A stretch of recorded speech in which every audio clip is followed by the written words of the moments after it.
figured I'd give you a tour of the shop space. I'm driving up to it now. It's right on the Riverwalk here.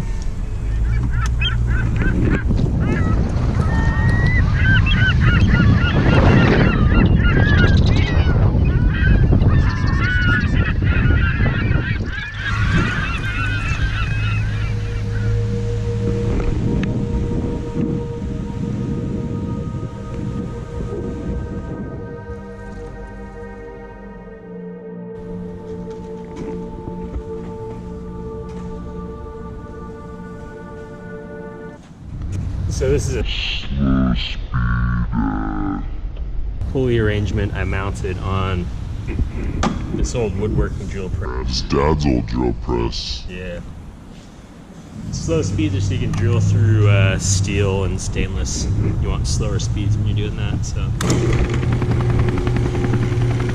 I'll have to straighten out this pulley, but then another pulley, or another belt goes from that pulley to that pulley. Just a big reducer to slow the speeds down.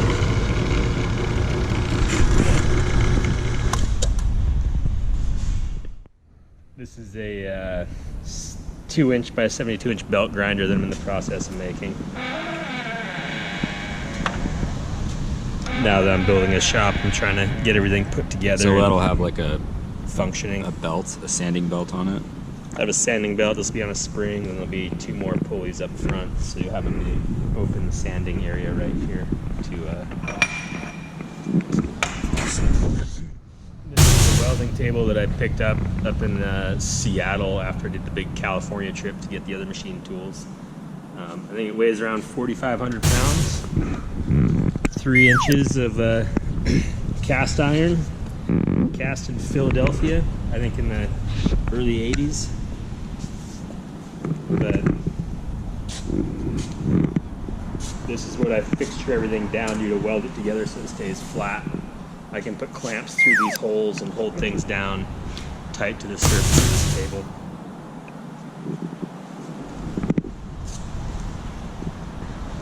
These are the tools that I brought back from California. This is a Bridgeport mill. It's kind of a Frankenstein mill. Somebody kind of put different components on it, so I'll have to figure out how to make all the cross slides work. That picture's in my toolbox. These aren't functioning right now because they're 3-phase. I have to figure out how to get a 3-phase converter in here. But once I do that, it should be pretty operational. Once I figure out the XY axis movements. And then over here is Van Norman number 12. I think this was around during World War II. I think early 40s is when this was made. So this is what's called a universal mill. So this is your milling head right here.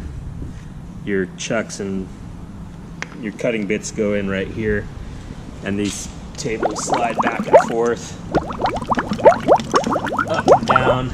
And the cool thing about this is this head goes horizontal, so you can move this whole unit back and do milling functions to pieces on end and whatnot. But it's kind of cool. It has this war finish placard.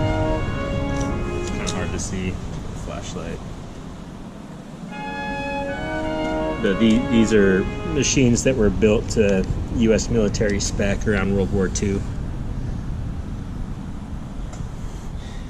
And all I have to do with this is get a 3-phase converter, and then I have to rebuild this little mount with a pillow block to stabilize the other end of the threaded rod that moves the table back and forth.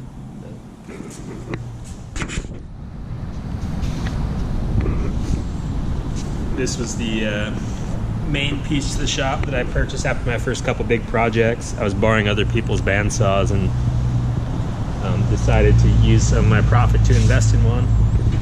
This is a miter head bandsaw, so what's really useful about this one is you can keep your material going straight, and you can move the head of the saw to miter at whatever angle you need. Lots of other bandsaws you have to move your clamp, which is a pain in the butt when you have shop space that needs to stay in a certain orientation. So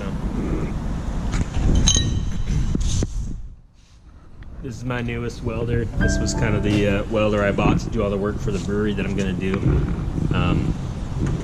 It's a TIG welder. So you got your torch right there, which arcs to your material. You control that arc with a foot pedal. I splurged and went for a wireless one, so this sends a signal directly to this machine with no wires to turn my torch on, which is pretty cool. Then this here is a MIG machine, MIG welder.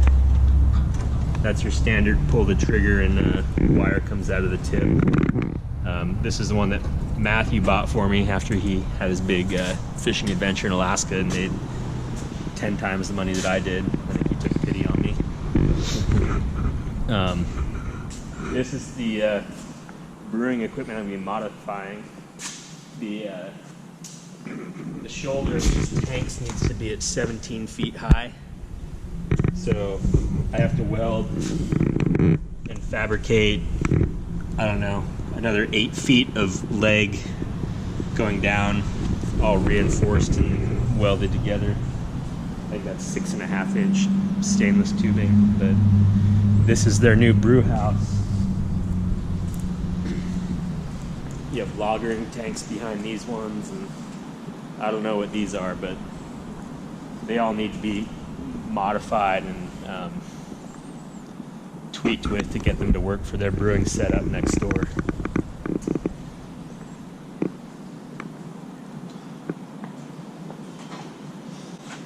A lot of tanks.